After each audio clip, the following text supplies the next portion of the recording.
Wir sind jetzt fast am Ziel. Wir befinden uns hier vor dem Ministerium für Wirtschaft und ich habe einen wunderbaren Redner bei mir, Esteban, Biologe aus Argentinien und Klimaaktivist, insbesondere gegen das Fracking in Argentinien. Er lebt jetzt in Berlin und er möchte uns etwas erzählen über die Verbindung zwischen deutschen Wirtschaftshilfen und Fracking in der ganzen Welt. Fracking ist in Deutschland verboten bis zum 31.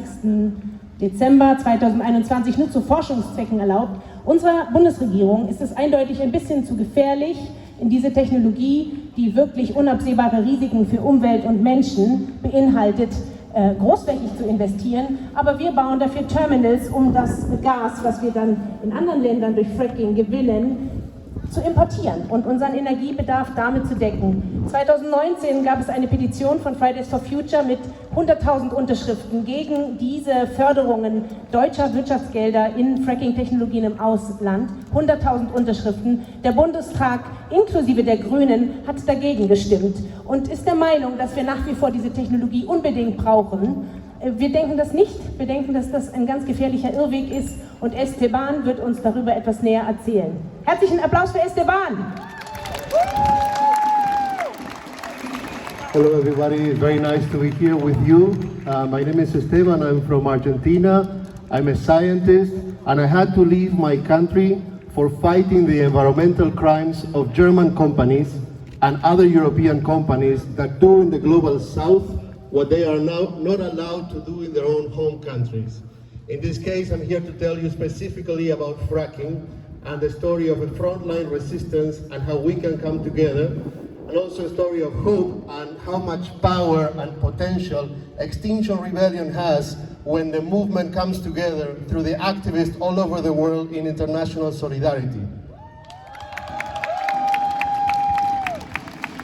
So in Argentina, I was just building an eco-village. I was not an activist until the government brought fracking, and we found out that there was a secret government study, environmental impact study, that they were hiding that was revealing a lot of contamination of the water tables by the first wells of fracking. We were able to get a copy of this report from a whistleblower and created EcoLeaks, inspired by WikiLeaks, and published this secret study, which led to a revolution in this region and really tens of thousands of people on the streets to fight fracking and build a huge environmental movement. This also led to a lot of persecution. You know, in the global south, it's not as easy to demonstrate or to do civil disobedience. You are risking your life. People there are in the front lines of the fight, risking their freedom, their lives. People were put in jail. People, especially I got a lot of criminal cases, the most criminal cases of anyone in Argentina for fighting fracking. And due to death threats at the beginning of last year to my family and myself, my girlfriend and I came to Germany, and for a year and a few months we've been in Berlin. So what I'm here to tell you is that all of this is happening because European companies are doing in the global south what they're not allowed to do here. But what is most important about this is the biggest cause of global warming. Europe is just exporting its emissions to the global south.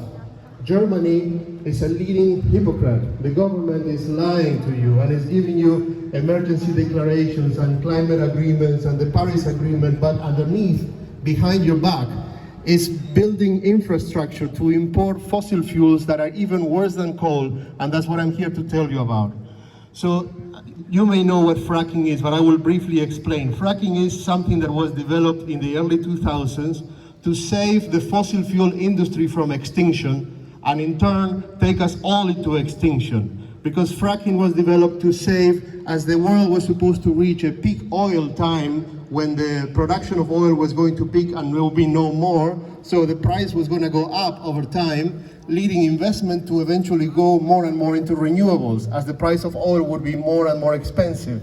But fracking came to the world to go much deeper than the conventional reservoirs of oil and gas into the so-called shale reservoirs, shale basins. There is the gas and oil are very tightly kept in bubbles in this very hard rock, really deep, maybe 3 miles, 4 miles deep underground. The only way to break this is with explosives and horizontal drilling with a lot of water and 600 chemicals that are extremely toxic, contaminate the aquifers, the soil, the air, cause earthquakes because they stimulate the tectonic plates.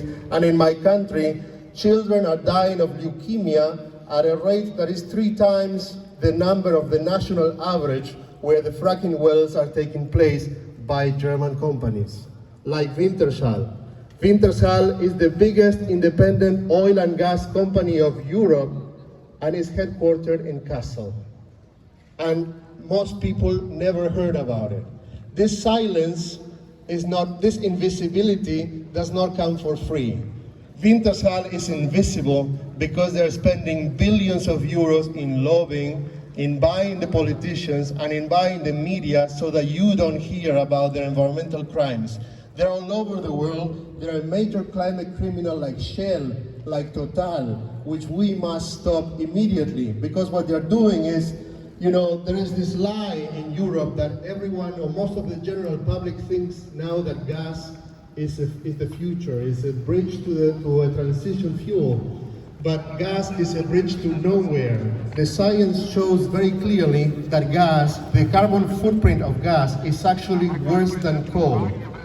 So the multinational oil and gas companies are trying to reinvent themselves, into give themselves a new face, greenwash their image, into entering the gas industry with fracking especially, so that you believe they're clean and they can get another 100 years of profits at our expense, at the expense of the planet. But actually gas is worse than coal because the methane emissions of gas, even conventional gas, are huge. And methane is 86 times worse than CO2 for global warming when you consider it on a 20-year period. But the governments and the companies and the media are hiding this because methane lasts less than CO2 in the atmosphere for global warming. So when you compare them on a 100-year timetable, it's actually not so much worse than coal. But they are telling you they're using the 100-year conversion rate when actually we should be using the 20-year. We don't even have 20 years to stop this. And the methane emissions of the world are spiking at record levels because of fracking. And here I want to tell you that especially gas that is produced by fracking, it's called frack gas or shale gas, is really transforming the energy supply of the world. The US is already the biggest producer of gas in the world thanks to fracking, and by 2035 they will supply more than half of the world gas. This is why Germany and many other countries of Europe are building this frack gas import terminals called LNG, for liquefied natural gas that comes from the Americas, from Argentina, from the US, from Canada. This gas actually has the worst fossil fuel emissions of any. It has the worst carbon footprint. It's actually 60% more than conventional gas, which I just told you is worse than coal. So this should be our priority to stop, but the problem in Europe is nobody has ever heard about this. Most people, maybe fracking in Germany was a problem 10 years ago, so most people don't really know what is going on. But the problem is that European companies are doing it all over the world, and now they're importing this gas and selling it to you as clean energy. So this is the biggest fraud of the century. We must stop all gas, and especially we must prioritize stopping this frack gas, which is the worst fossil fuel of all. I was very happy 10 days ago, Ende Gelände for the first time began to tackle gas in the Rhineland, which is fantastic. They targeted a pipeline and they understand that the transition from coal to gas is a fraud, that gas is a bridge to nowhere and that we must stop all gas. But in the Rhineland, they could only tackle the pipelines that transport mostly conventional gas, such as the Russian gas, which we must also stop. But nobody so far has tackled the LNG terminals in northern Germany that are being built with millions of euros from public money in Brunsbüttel, Wilhelmshaven, and Stade. And I'm here to tell you that maybe Extinction Rebellion could be the movement that can bring this together, because we've been doing a lot of work with Extinction Rebellion Argentina, Spain, Ireland, and we did international actions of solidarity, where we connected the extraction sites in the Americas and the consuming end in Europe, and this put a lot of pressure into the governments and companies. And now Ireland mostly because of Extinction Rebellion's role, which was very important, Ireland has become the first country in the world that has a policy to stop the import of frack gas. So, because of Extinction Rebellion. So I'm here to say, I'm speaking in front of the Ministry of Economics because Mr. Altmaier, the minister, and the Minister of Finance are the two biggest champions, the biggest pushers of these frack gas imports into Germany. Not only that, 2 weeks ago or 3 weeks ago, Minister Scholz, the Minister of Finance, offered 1 billion euros of public money to finance even more LNG terminals in northern Germany. Germany is very important because Germany is the biggest consumer of gas in Europe, and Europe, the European Union, is the biggest importer of gas in the world.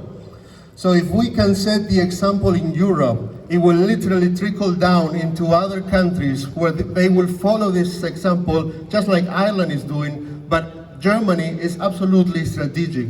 So we need to continue that, and not only did Scholz offer 1 billion, but they have offered billions of euros to finance Canadian frack gas and American frack gas LNG export terminals to supply Germany. So what they're doing is they signed this emergency declaration, the Paris Agreement, but all of this is being undermined by their real actions. And because the emissions of this frack gas are not happening mostly in Europe, on paper they look clean to Europe. They're not taking them into account. So we need to stop this hypocrisy. And I also want to tell you, I had a chance to be in Denmark and Austria with Extinction Rebellion, the waves recently. And there's some very interesting ideas coming up also in Ireland for an action in November that can start to tackle this. And I know most of you will be exhausted after the Rebellion Week, but if anyone is interested, of course I cannot speak publicly about it, but we can get together and I can make a presentation or explain more and see maybe we can do something in Brunsbüttel and make it an international solidarity action just like we've done before with Extinction, so that Extinction Rebellion can continue to champion this international solidarity connecting the global south and the global north, because this is the only way to win the climate fight. Thank you very much.